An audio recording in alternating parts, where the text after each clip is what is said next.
નમસ્કાર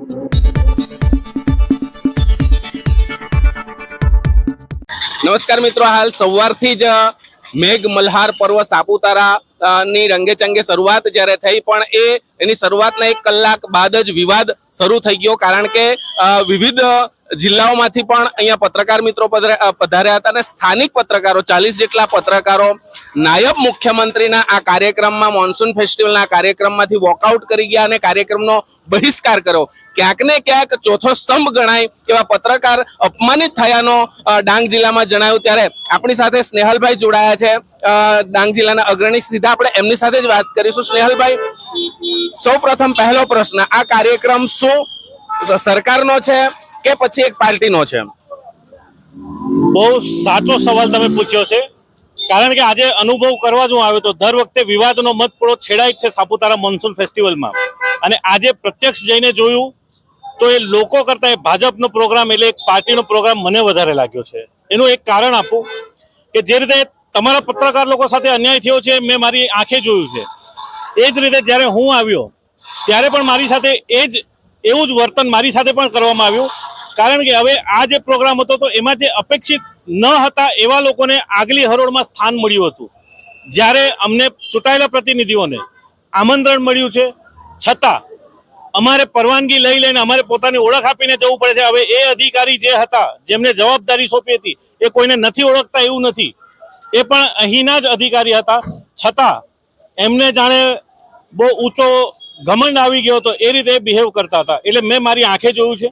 અને એની સાથે જોવા આવે તો આ જે તાઇફો હું કહીશ આને, કારણ કે દર વખતે આ જે પૈસાનો વેડફાટ થાય છે, પણ એની સામે આજે તમે ગમે ત્યાં જોજો, નથી પાર્કિંગની કોઈ સુવિધા, લોકો જે રઝળે છે, લોકોને અવર જવર માટે કોઈ દિશા સૂચનો નથી આપ્યા.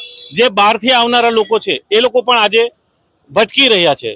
તો સીધી રીતે કહેવામાં આવે તો આ એક સીધી પૈસાની ખાઈકી હું કહીશ. અને આ જે પ્રોટોકોલની જ્યારે વાત ફરીથી હું કરું છું, આ બાબતે જિલ્લા વહીવટી તંત્રને અગાઉના પ્રોગ્રામોમાં પણ મેં ચેતવણી આપી હતી કે દર વખતે તમે ચૂંટાયેલા પ્રતિનિધિઓ કે કોઈને પણ બોલાવો તો એનો પ્રોટોકોલ મુજબ એનું બેસવાનું હોવું જોઈએ. પરંતુ આ 3જી 4થી વાર બન્યું છે. એટલે આ લોકોને ફક્ત અધિકારીઓને પોતાના મેળાપડાના લોકોને અંદર બોલાવીને પોતાની વાહવાહી કરાવવાનો શોખ થયો છે. ક્યાંક ને ક્યાંક પ્રોટોકોલની વાત છે તો નાયબ મુખ્યમંત્રી ત્યાંથી શરૂઆત થઈ, ત્યાંથી ચાલતા નીકળ્યા, રસ્તામાં ચાની ચુસ્કી પણ મારી ઓન કેમેરા, બધા કેમેરાની સામે. એક તરફ મુખ્યમંત્રી જે છે નાયબ, એ એવું જતાવવા માંગે છે કે હું પ્રજાની સાથે છું. બીજી તરફ ચોથો સ્તંભ કહી શકાય એવા પત્રકારોને હળદૂત કરીને એક એવી ગેલેરી, એક જાળી, જેલ જેવી જાળીમાં મૂકવા કેટલું યોગ્ય?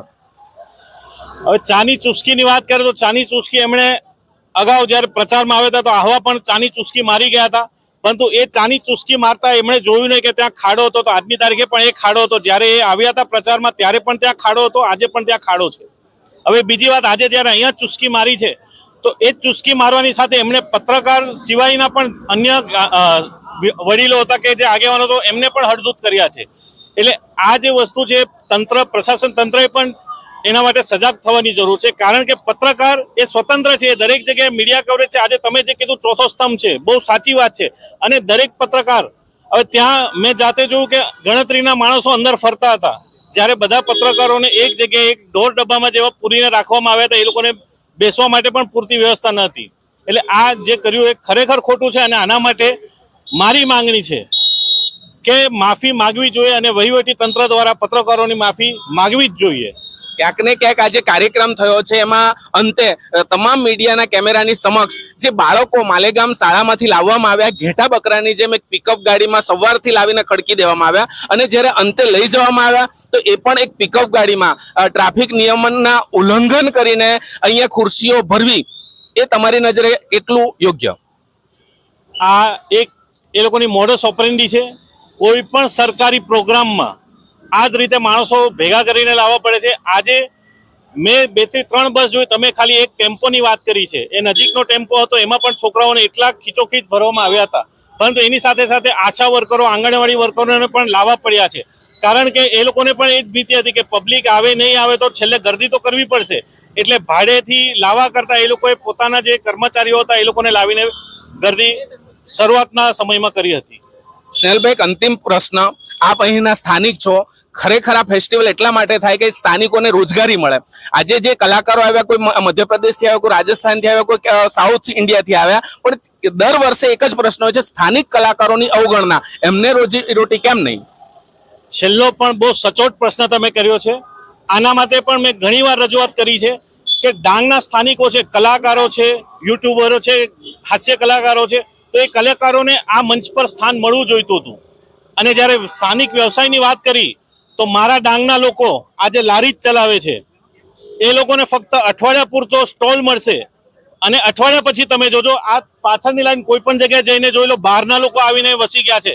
તો આ સીધો સવાલ તો મારો ચીફ ઓફિસરને પણ થાય છે કે જ્યારે સ્થાનિકોની વાત આવે ત્યારે આ બહારના ઇજાદારો ક્યાંથી આવી જાય છે? સ્થાનિકમાં મારા ડાંગના જે લોકો છે, આ વિસ્તારના નજીકના લોકો છે, એ લોકોને શા માટે રોજગારી નથી મળતી? એ લોકો શા માટે પોતાના સ્ટોલ નથી કરી શકતા? જ્યારે બહારથી આવેલા લોકો એક મોકાની જગ્યા લઈને બેઠા છે. તમે કોઈ પણ જગ્યાએ બોટિંગ હોય, આ જે રોડ હમણાં જ્યાં મોન્સૂન ફેસ્ટિવલ થયો કે બીજા કોઈ પણ જગ્યાએ જઈને જોજો, જે મોકાની જગ્યા છે ત્યાં બહારના લોકોએ કબજો જમાવીને બેઠા છે. તો આ હતા સ્નેહલભાઈ. ક્યાંક ને ક્યાંક આ ફેસ્ટિવલ શરૂઆતમાં બહુ ભપકો દેખાયો, પણ પછી જેમ જેમ દિવસો આગળ જાય, ગયા વર્ષે પણ આવું બન્યું હતું કે જે સાંસ્કૃતિક કાર્યક્રમો થયા હતા, ખુરશીઓ ખાલી દેખાઈ હતી. તો આ વખતનો 2026નો આ જે મેઘ મલ્હાર પર્વ છે, એ સફળ કે નિષ્ફળ એ હવે પ્રજા નક્કી કરશે. હું છું બ્યુરો ચીફ નરેશ માળી, જીજે દેશી ન્યૂઝ, ડાંગ.